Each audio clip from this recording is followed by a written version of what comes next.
What is going on, everybody? I am the FD Guru, bringing to you guys a Week 5 NFL video for the main slate on Sunday using FanDuel salaries, as I usually do. I'm going to give you a value play for each position, including the defense. Give this video a like, guys, and make sure you are subscribed. I'm doing a Guru credit code once again in this video for 15 credits on my website. I will be giving you that code after the first couple of my plays. I'll bring you over to my website and show you the code that you can punch in for yourself to get those free 15 credits.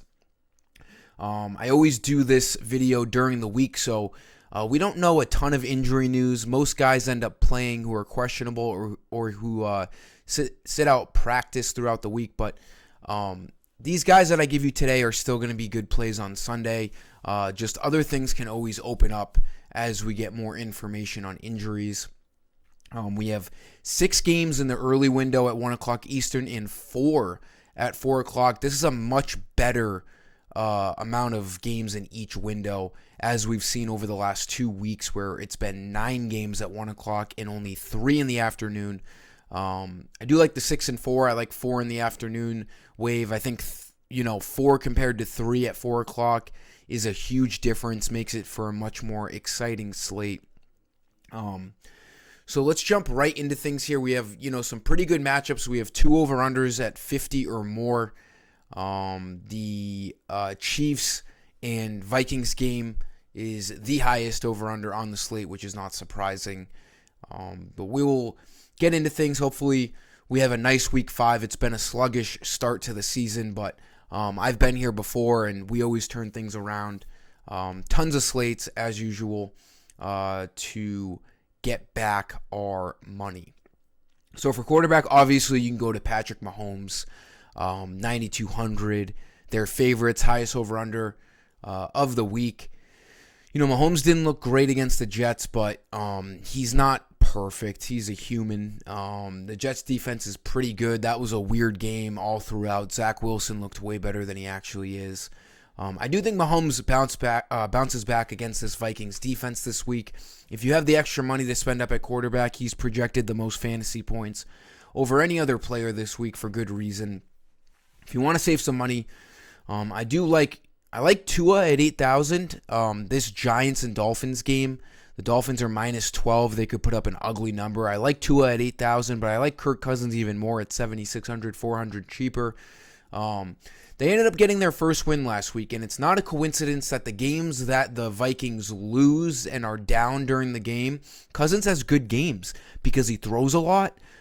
His yardage is crazy, 344 or more passing yards in the first 3 weeks, and they lost all of their games. So funny to see that they actually win against the Panthers, and he throws it for 139 yards. I mean, it's always good to pick quarterbacks who are underdogs, because that means more likely than not they're going to be down in the game and they're going to need to throw the ball. Last week they didn't need to throw the ball. They had the lead. They were running a lot in the second half with Alexander Mattison. I expect a far different scenario this week against the Chiefs. They should be down in this game. It's a high over-under. I really do like Kirk Cousins. I do not care about what he did last week. It wasn't a normal game. The Vikings actually won, and they just ran out the clock. They're not going to have that luxury this week against the Chiefs. Kirk Cousins should look more like the 44-plus pass attempts he's seen in the first 3 weeks of the season. For running back, we're going to go to Joe Mixon. Now, the Bengals have looked awful. I don't think Joe Burrow is healthy. They basically have to win this game this week against the Cardinals, or they're in, deep, deep shit. The good thing with Joe Mixon is that he doesn't rely on Joe Burrow. He's his own guy. We've seen Jamar Chase have terrible fantasy production this week because he needs Joe Burrow to play well. He needs someone to throw the ball to him. So that really impacts Jamar Chase with Joe Burrow playing bad. The good thing with Joe Mixon is he doesn't have to rely on Joe Burrow playing well. He's been fine. He's been the only Bengal guy who's been living up to his fantasy potential through the first 4 weeks. 13 plus carries in each game, right around 55 to 65 yards. He gets involved in the passing game. This Cardinals defense is bad against the pass and the rush. I do think the Bengals win this game as bad as they've looked. The Cardinals are one of the worst teams in the league. Arizona, it's a friendly stadium to score points in. It's a dome. I do like this play a lot. 7,000 is a nice cheap play. He's the clear-cut number one running back on the Bengals. I don't even know who their backup is, but last year they had Samaje Perine, who actually got involved and vultured some of Joe Mixon's fantasy points. Not this year, though. Mixon's the guy in the red zone, outside the red zone on first down. He's a good play at 7,000. It's a really, really good matchup against the Cardinals. I do expect the Bengals to win this game on Sunday. Wide receiver, in terms of injuries, like I said earlier in the video, and us not knowing, because I do this video during the week, Cooper Kupp might come back. St. Brown's questionable. He's been hurt all week. But the value guy that I'm looking at this week is DeAndre Hopkins. He was very popular last week, and he should be popular again this week. The Colts defense does not scare me. 6,100 is just not the right price on DeAndre Hopkins. He's been involved. Tannehill has been looking his way. The Colts defense ranks terribly against the pass so far this year, 28th in the league. He just hasn't scored a touchdown. He's been producing the way we expected him to, averaging 54 yards a game. His targets are up there, and I do expect him to have a better game this week. Even 63 yards is fine. At 6,100, we need him to get 8 fantasy points. His ceiling is much higher. He could get 20 fantasy points. He could have a breakout 100-yard game. He's really the only reliable wide receiver on the Titans. I really do like DeAndre Hopkins here. Derrick Henry kind of took over the game last week where they didn't really need to throw the ball as much. Should be a close game here. I do think Hopkins is going to be needed. 6,100, like I said, great value play on a guy like him. I do think he has plenty of gas left in the tank. And like I said earlier, he was 50% owned in cash games last week, and I'm pretty sure he's even cheaper this week. So he's going to get exposed again this week on DFS. He should have some good ownership. I like him for a cash game play against the Colts.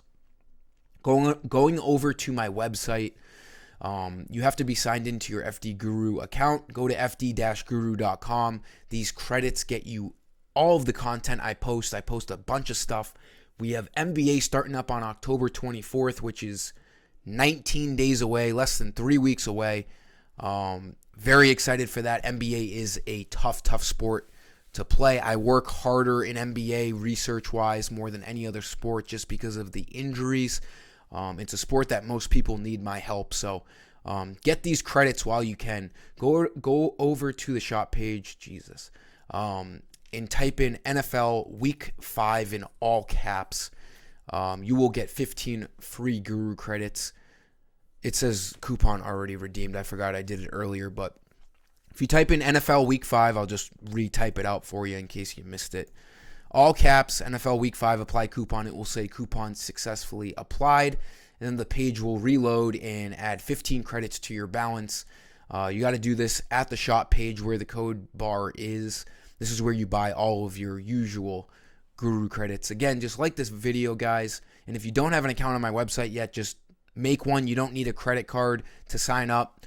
Confirm your email. Sometimes it goes to your junk folder, and you get $50 in credit for free just for signing up and testing out my website. Last 2 plays of this video. Tight end, you could go to Travis Kelce. I don't know what their price is here, 87, 89. It's got to be a Taylor Swift thing, but I'm so fucking sick of that shit at this point. But I don't know what that price is. I know it has to do with Taylor Swift, though. It's a little expensive. I'm going to call it 8,800 because that's what his price should be. It's expensive, for sure. If you have the extra money, go for it. But, I mean, it's almost just too much for a tight end. He hasn't been great to start the year if he doesn't get in the end zone. But the other guys I'm looking at for a better value, Sam Laporta has looked great for the Lions. Jared Goff has made it a constant to look at him. 5 or more targets in the first 4 games of his career. good price, good matchup against the Panthers. The Lions should be able to score some points, but I do like Tyler Higbee at only 5,300. Whether Cooper Kupp comes back or not, I'm not too worried about that. I think Kupp would impact Puka Nacua more than anything. Higbee is still the number one tight end, and honestly, he was cheap last week, and I would have played him, but he had a Achilles injury all week and was limited, so I didn't know if he was going to be limited during the game on Sunday or re-injure it. So I thought it was too risky. This week, he brings no injury designation to his name going into Sunday, and he had a great game last week, even with that questionable tag. He had 11 targets, 64 receiving yards. This guy produces. Other than week 2 against a really, really tough 49ers defense, he's gotten 6 or more fantasy points. A guy at 5,300 averaging just about 7 fantasy points on the year is a really, really good price, and he hasn't even gotten in the end zone yet. Good chance, like any other tight end, that they get into the end zone. They have a tough matchup against the Eagles, but the Eagles have not been good against the pass so far this year. Their defense has been stellar against the run, almost the best defense against the run so far this year, but not good against the pass. I do expect the Rams to be down in this game and throwing the ball a lot. You could even look at Matthew Stafford as a pairing in GPP because Stafford is very cheap once again, and we all know Stafford, especially if they're down, could easily throw 300-plus yards for a couple of touchdowns. I like Higbee a lot at 5,300. And again, $700 more. I don't hate Laporta either. If you have all the money in the world, which is very hard to do these days, you can go up to Travis Kelce, but I don't love it too much. I like saving my money at tight end like I do most weeks in DFS. And then for defense, I say go cheap this week.